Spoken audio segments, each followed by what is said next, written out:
podcast is part of the Sports Social Podcast Network.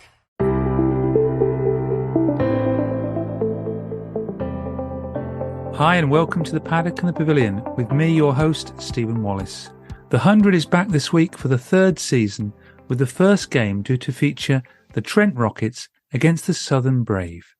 One player set to play in the opening game of the tournament is our guest today, Naomi Dattani, who has just moved to the Rockets after 2 seasons playing at Lord's with the London Spirit.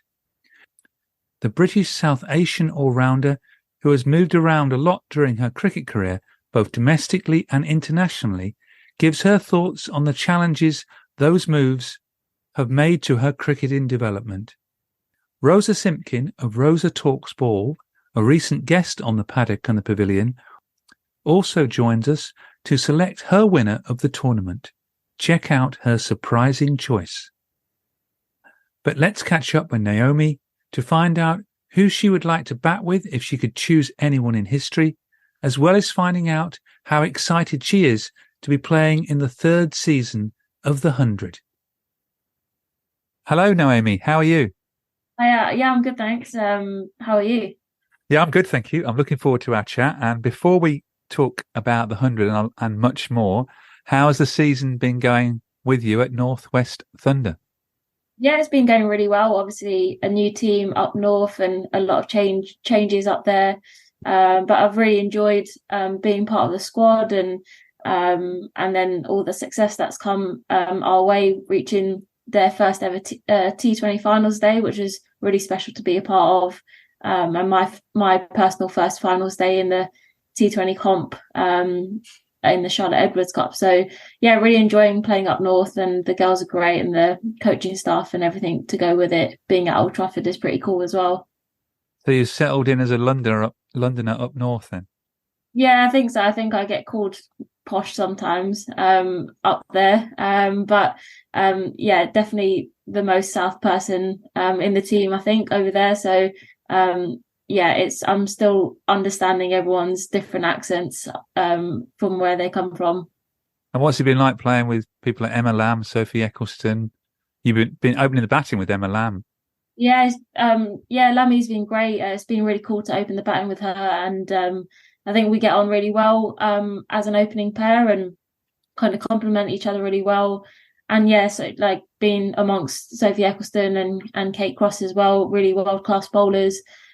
Just, watching how they go about their business and kind of is just nice and friendly and just really cool to have that those England girls there, part of the squad. And playing wise, have you been happy with the way you've been doing?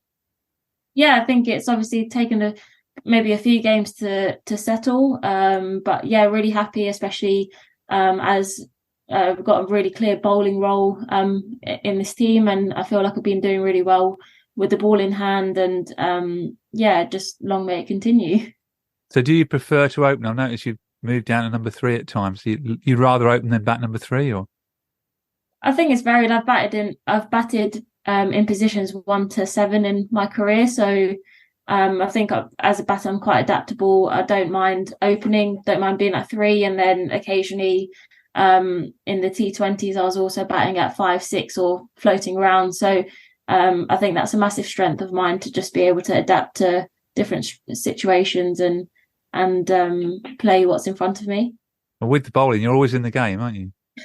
Yeah, I think I've definitely found that role, which I really enjoy, especially at the death. I like that competition of that no batter is going to score a boundary off me in the last 2, 3, 4 overs. So I like that battle, and I think definitely found my role as a bowler. Well, let's move on to the 100. You're about to play in the third season of the 100, and you're going to play in the first game, hopefully, for the Trent Rockets against the Southern Brave on the 1st of August. How excited are you about the 100 and moving to a new team? Yeah, I think the 100 is a really exciting competition. I already feel the build up towards it. I'm looking forward to joining up with Trent Rockets this year, and yeah, it should be a new challenge. Pretty cool to play at Trent Bridge. I know it's no Lords, I guess, from the last couple of years, but I'm really looking forward to the batting track that Trent Bridge has to offer. And yeah, just can't wait to get going and rep the yellow kit that we've got going on this year as well. Yeah, you get used to wearing that blue kit, won't you? You Yeah. must miss you're going to miss playing at Lords. That must have been fantastic. Oh yeah, that was an incredible experience the last couple of years. Just calling Lords your home ground, being in the change room, walking through the long room when you come out to bat, and I mean the Lords lunches were pretty special as well. So yeah, I will miss it, and I'll miss like the home fan base that I had as well. But I'm looking forward to a new challenge, and really excited with the girls that we got in the squad as well. I suppose with the draft system, this was always possible that you could get moved to a different team. Yeah, I think so. Like I entered the draft, and I guess you don't know what's out there unless you put yourself forward. And then yeah, like it didn't go to plan with the draft, but then having conversations with teams around where I wanted to go, and just weighing up where I would have the best role, and things got mixed up a lot. So I felt that Trent Rockets had the best role for me, and again, it's a new challenge, and I always welcome new challenges when they come my way. And you'll get a chance to play with some more star cricketers. I mean, you probably played against and with some of these players before, but you get to play with new overseas players, I guess. Yeah, it's really exciting. I've played with Lizelle Lee before. I've never met Harmanpreet Kaur, so I'm really looking forward to speaking with her and seeing how she goes about her business. And Ilana Kin, she's actually a really good friend of mine. Got to play with her in Melbourne when I was in Australia for the 2 seasons I was there. So I'm really excited to be on the same team with her again. So I can't wait for that. And what is it you like about the 100? Is it the crowds, the kids that get to watch the games, the 2 games on one day? We've got the women's game and the men's game. I think, yeah, the crowds are definitely a massive bonus. I think a couple of years ago when we first had the crowds come in, I was quite nervous and didn't know how to navigate that as a player. But now I really enjoy when all the crowds come. It gives you a real buzz when you're playing, and it's just really cool to see all the little girls and boys in the crowd, and just building like your own personal fan base as well. Like it's definitely helped me as a cricketer and build my profile up as well. Certainly made a difference, I think, to the women's game, hasn't it? The profile it's given with BBC coverage as well. Yeah, it's amazing. I think when you put free to air games on BBC, and you can just see the difference it makes. Like so many kids know about the 100, they can associate with teams, they can kind of follow the players around on social media in a way. And so yeah, having that on BBC is really cool, and I think we need to get more and more games on BBC. Playing wise, how different is it playing a T20 and 100? I know it's obviously 20 balls, but what are the differences? I think the biggest difference is actually the speed of the game. Like because you bowl 10 balls from one end, it does go quite quickly. So I think it's the speed, and it's actually quite an art, I think, to try and slow that game down as best as you can. But in essence, it is just the same as a T20. And but yeah, it's pretty cool if you got to bowl 10 balls in a row or something like that. But yeah, I really enjoy it. And your role at the Trent Rockets, you probably don't know whether you're going to be, hopefully you're going to be used as an all-rounder, but you don't know what sort of batting order you're going to be batting. Yeah, not sure entirely yet, but yeah, definitely going in as an all-rounder, and hopefully have more opportunity, as I said, with the ball this time this year. So yeah, we'll just have to wait and see how that goes. And looking up your last game in the 100, you were player of the match. Yeah, that was a really special moment for me. I didn't have a high scoring game as such, but the situation that was in front of me was quite difficult, being 5 down, 6 down, and only having to chase 80. So that was a really special moment for me, something that I've always had a little goal to be a player of the match in the tournament. And when it happened, it was pretty cool. And I had a lot of my family watching that day as well. So that was really special. And hopefully your family will still get up to Nottingham to watch some of the games. Well, yeah, I think it's an away game at Edgbaston, but all of my mum's side of family is about 20, 30 of them coming to coming to Edgbaston. So that's pretty cool. And again, that's a massive moment for me. Like before, they probably wouldn't have come and watched, but now they're really keen and interested. So I can't wait to see all my family. I've got a lot of family in the Midlands, so I'm sure there will be plenty of them coming. With no Commonwealth Games, then we're going to have 8 games this year rather than the 6. And I think that'll help, won't it? Because it did seem quite short for the women's game last year with only 6 matches. Yeah, it was a bit strange, 6 matches. I think 8 is the perfect number. I think it'll be really cool to play the derby against Phoenix a couple of times. So yeah, 8 games will open up the competition, and if you lose a couple of games, you feel like you can get back into it as well. Briefly, I'd like to go back to how you got started in cricket. How did you first get started in cricket? Yeah, so I've got an older brother, and kind of that usual story, play in the back garden with my brother during the summer. We played lots of sports, to be honest, bit of basketball, bit of tennis, hand volley, whatever it be, whatever we can make up in our garden. And then he went and found me a local boys cricket club in Perivale, so in West London, and I joined there. And then someone came up to me and said, that we've got some under 11s Middlesex trials. I had no idea girls played cricket. And then I got into Middlesex from 10 years old and still playing till this day through that pathway, and made my senior debut when I was 14 for the Middlesex women. So that's kind of how I got started, and then everything kind of evolved from there. Were you always an all-rounder? I started off as a bowler and batted at 9, 10, to be honest. So for a lot of my career was, I would say up until like 20, 21, I probably was more of a bowler. And I recognised that I needed to work on my batting, which led me to take the plunge and go to Australia and work on my batting over there. And then I came back as an all-rounder.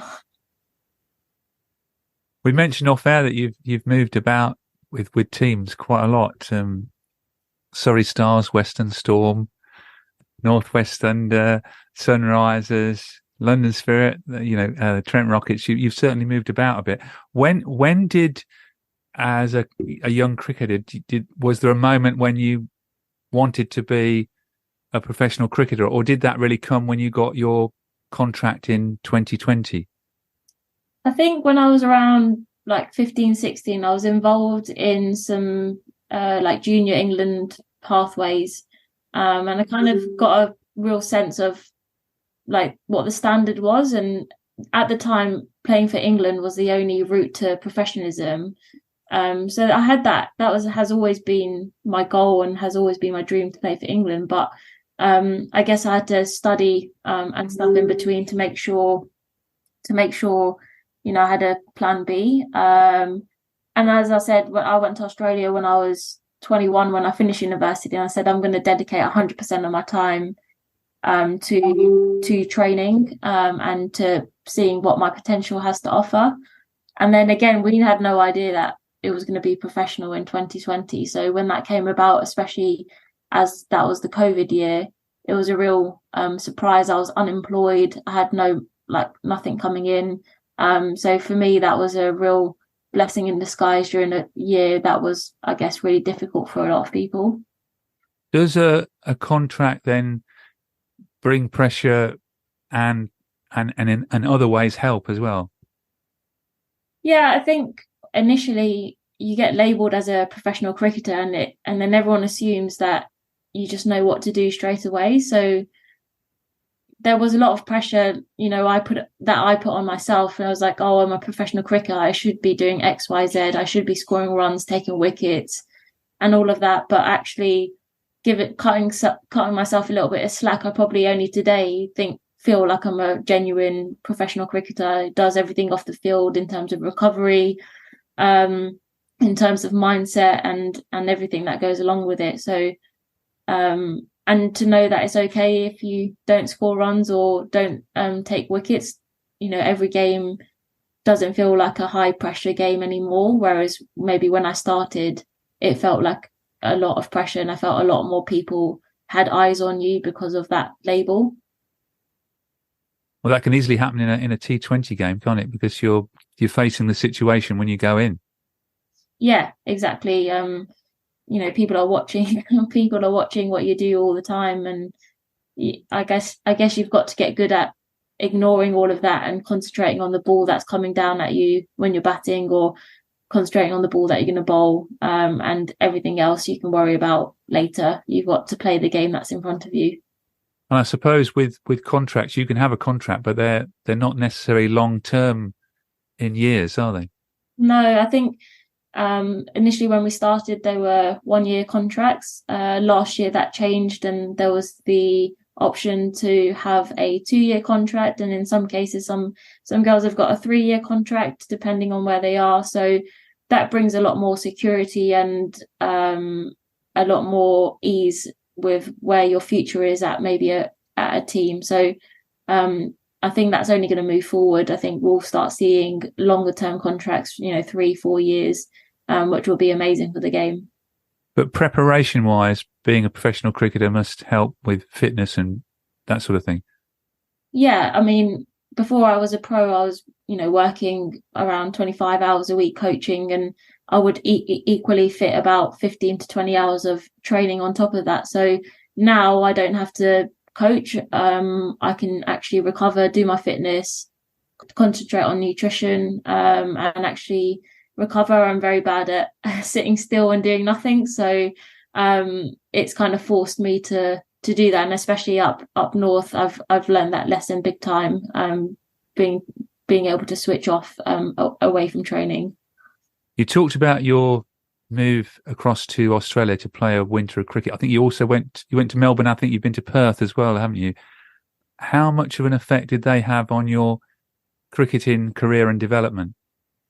So yeah, the first time I went to Australia, in Melbourne, I was 21, 22, and hands down, that was probably one of the best investments I ever made. I saved up money. I got a job to save up for that, and I worked with a coach over there who really helped my batting, Cole Sandry, and he made a massive impact in the type of batter I am today. Really unlocked that potential and made me see what I was capable as a batter.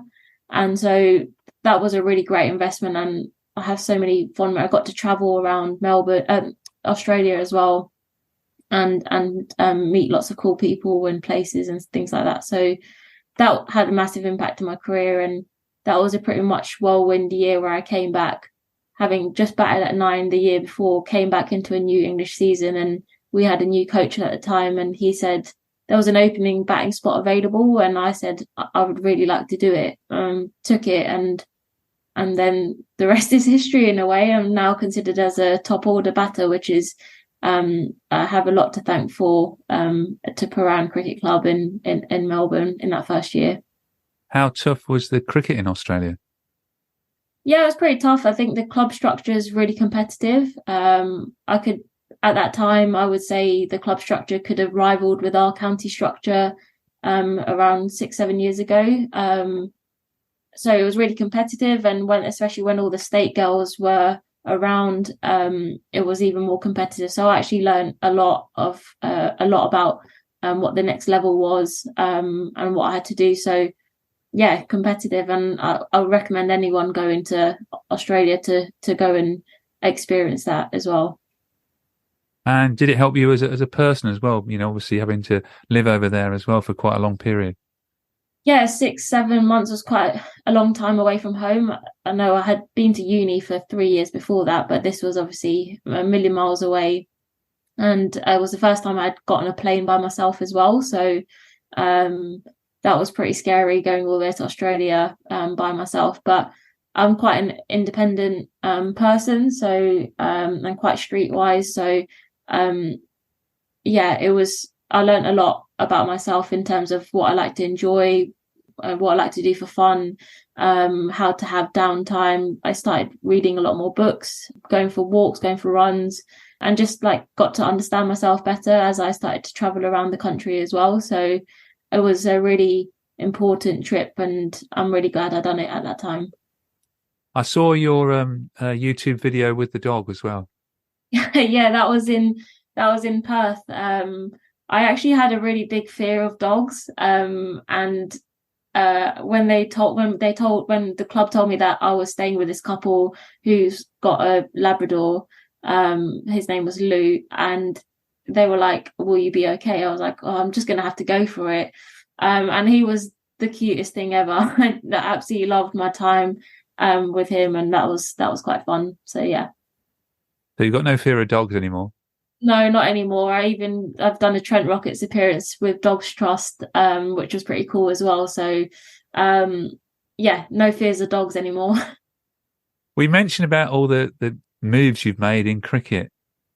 You said you were streetwise. How do you handle all these different moves? I mean, some of them, I don't know how they've all come about, but you have moved about a lot, haven't you?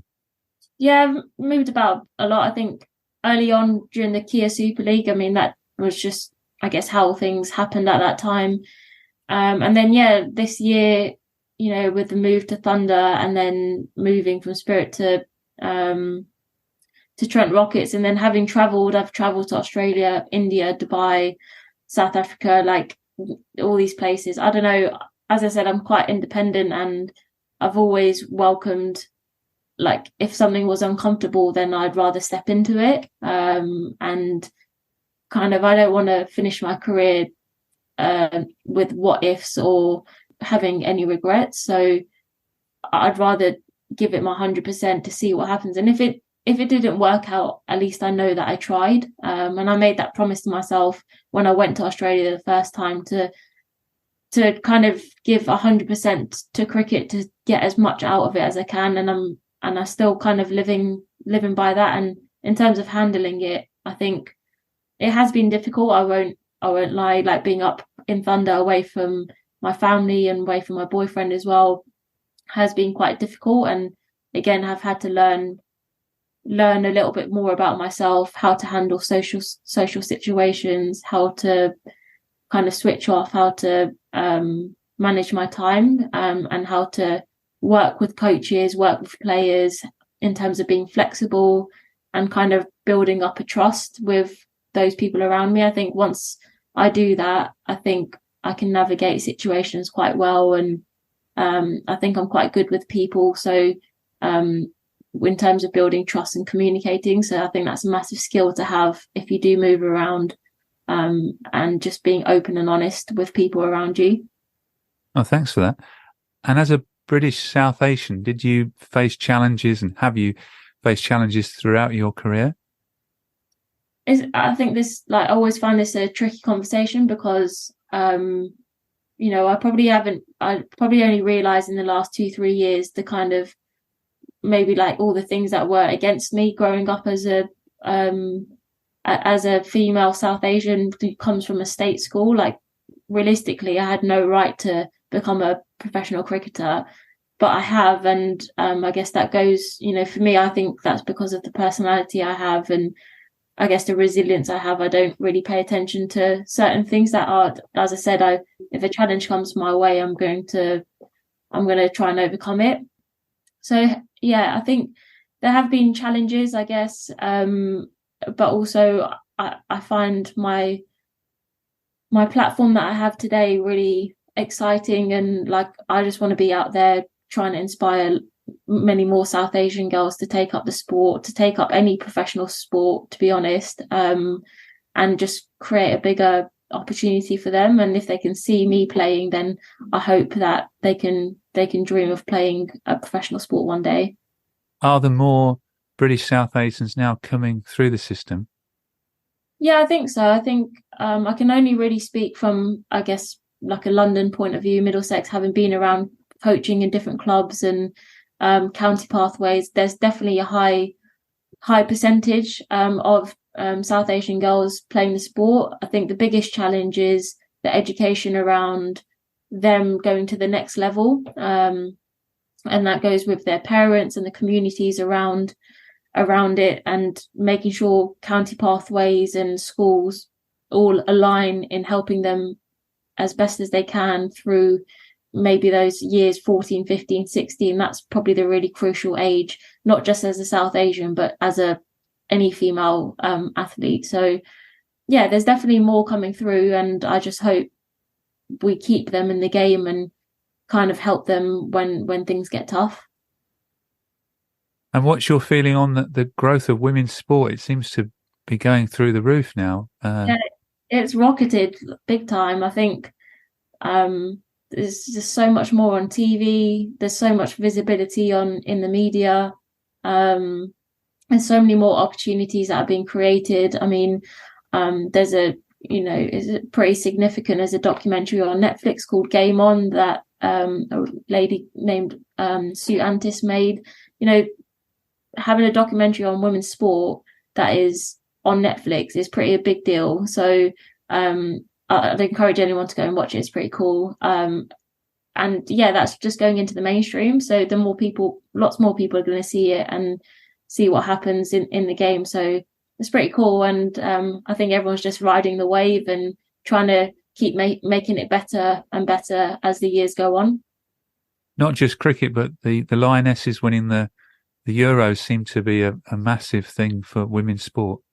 Yeah, like really big. And I think they've done really cool things on the back of winning those Euros, speaking to the government around helping football become more accessible in schools, and they're like pledged to generate more and more girls playing the sport. So that's what we want to see. We want to just see it being a level playing field and creating more professional teams and seeing that. So women's sport is definitely on the rise. And we've got the Women's World Cup football that's going to be on BBC and ITV coming up as well. Yeah, that'll be cool. I'm looking forward to watching that. Hopefully the Lionesses can do one better than the Euros in terms of winning the World Cup. That'll be amazing. Hopefully they can do that and beat USA, who are reigning champs. Yeah, I've got a question to ask you now, but before I ask you the question, and I just wanted to take you back to the 22nd of April, 2022. You must remember that day when you got a century, an undefeated century in a 20-over game at Lord's. Yeah, I was like, I was wondering what happened on that day. Yeah, that was. I always remember that innings quite well because I thought that was an innings of two halves for me. I've played the first 40 balls I faced, I got 50, and I thought to myself, why are you batting so slow? Like this I need to get on with it. And then the next 17 balls I got a 50, and there we were with 100 at Lord's, and the girls were really made my day when they went and put a 102 Dattani on the away honours board in the changing room, which was pretty cool. But yeah, I'll remember that day for a while. I must check now I've got the right day, but I did check on Cricket Archive, 22nd of April. You got 102 not out for the Sunrisers against the MCC. You actually faced 58 balls in total, and you got wickets as well. You got a wicket opening the bowling. Yeah, it's a pretty good day out, a very good day out. So yeah, I will definitely remember that for a long time. I've got a special question now for you on the paddock and the pavilion. If you could bat with anyone in history, who would it be and why? In history? I think I would actually love to bat with Charlotte Edwards. I've always known her to be a competitor, even the way she goes about her coaching. Played with her, but I don't think I ever got to bat with her in a club game, but because I was only 15 at the time. So I think she'd be really cool, and I think I'd learn a lot from how she manages her innings. And you've not been coached by her yet then? No, I've not been coached by her. Maybe one day. And the future for yourself? You still hope that you could one day play for England, or is that still something you'd like to do?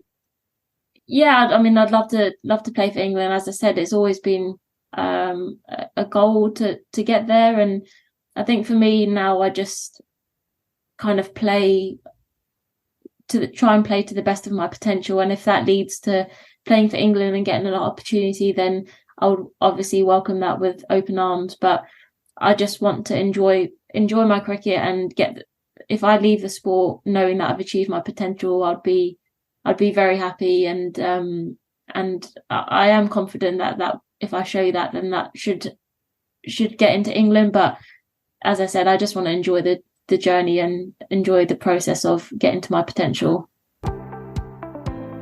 It's now time to hear Rosa's prediction for this season's Women's 100. Get ready for a shock. Which team do you think will win this year's Women's 100?